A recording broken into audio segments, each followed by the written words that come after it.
First year کی طالبہ نے یونیورسٹی میں ایک عمارت سے ایک ڈپارٹمنٹ سے ڈی فارم کی وہ اسٹوڈنٹ تھی وہاں سے چھلانگ لگائی تھی. یہ دوسرا واقعہ تھا. 15-17 دن پہلے ایک اور واقعہ پیش آیا تھا یونیورسٹی آف لاہور میں, سیم جگہ پہ سیم ڈپارٹمنٹ میں. اس کو ذرا فالو اپ آپ کو بتا دیتے ہیں. طلبہ کی جو طبیعت تھی وہ بہت کریٹیکل تھی, آئی سی یو میں تھی. اب یہ بتایا گیا ہے کہ اس اسٹوڈنٹ کی حالت, فاطمہ اس کا نام ہے, سنبھل گئی ہے. ریڑھ کی ہڈی کا آپریشن کرنے سے متعلق جو فیصلہ ہے وہ کل تک کیا جائے گا, جبکہ فاطمہ کی چھلانگ لگانے کی ویڈیو سامنے آ گئی ہے. اور اویس کی بھی ہم نے دیکھا تھا, 1-2 دن بعد ویڈیو بھی سامنے آ گئی تھی. اچھا جی, اب کلوز سرکٹ فوٹیج میں یہ جو اسٹوڈنٹ ہے اس کو دوسری منزل سے, پہلے 4th فلور کہا جا رہا تھا لیکن دوسری منزل سے اسے کودتے ہوئے دیکھا جا سکتا ہے. جبکہ 18 دن کے دوران 2 اسٹوڈنٹس نے کودنے کے بعد یونیورسٹی کی کوشش کی, ایک زندگی سے چلا گیا, دوسری جو ہے اس وقت تشویشناک حالت میں ہے. لیکن اب یونیورسٹی نے فیصلہ کیا ہے کہ دیواروں پر حفاظتی جنگلے لگا دیے جائیں گے, گرلز لگا دی جائیں گی. جی, گرلز لگا دی گئی ہیں. اور اسی وجہ سے جان لیتے ہیں ہمارا نمائندہ ایئر نیوز حسن حفیظ موجود ہے. حسن بتائے گا کہ اب طالبہ کی جو زندگی ہے وہ خطرے سے باہر ہے اور یہ حفاظتی گرلز بھی لگائی گئی ہیں. پولیس انکشافات کیا کر رہی ہے؟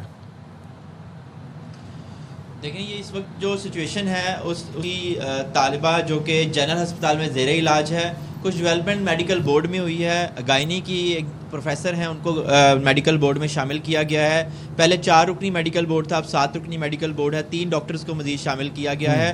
طالبہ کی حالت فی الحال تو کریٹیکل ہے, لیکن جو اس کے وائٹلز ہیں وہ مستحکم ہیں. ڈاکٹرز کا کہنا ہے کہ ان کی ٹانگوں کی سرجری کر دی گئی تھی.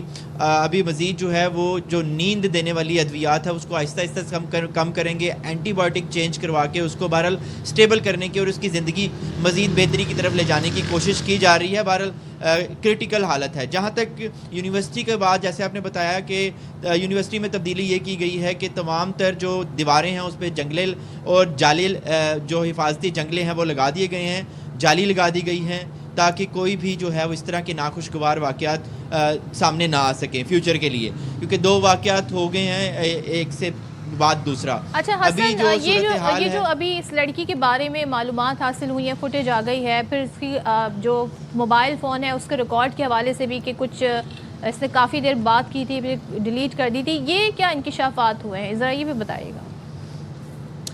صدف, یہ پولیس انویسٹیگیشن ہے اور پولیس انویسٹیگیشن میں یہ بات سامنے ضرور آئی ہے, کیونکہ D I G operations Faisal Kamran کی طرف سے بھی یہ بات سامنے آئی تھی کہ کچھ ایسی چیزیں ہیں جو کہ وہ انویسٹیگیٹ کر رہے ہیں. جیسے فار ایگزامپل اس بچی نے خودکشی کرنے سے پہلے 27 منٹ تک بات کی تھی. 27 غالباً 28 منٹ کی یہ کال چلی تھی.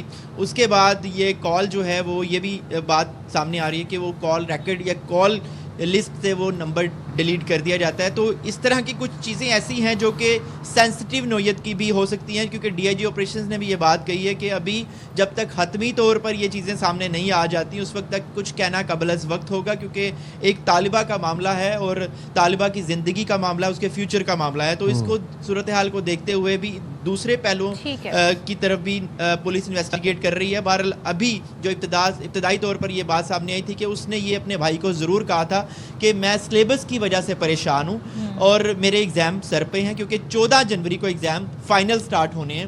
اور وہ اس کا کہنا ہے 2-3 دفعہ اس نے یہ بات کی اور اس کی والدہ اور بھائی اس کو یونیورسٹی بھی چھوڑ کے واپس جا چکے تھے. تو یہ ابھی تک کی جو انویسٹیگیشن ہے اور ابھی کوشش کر رہے ہیں. ظاہر ہے وی ول ویٹ کہ مزید کیا اس بارے میں معلومات ملتی ہیں. Thank you so much.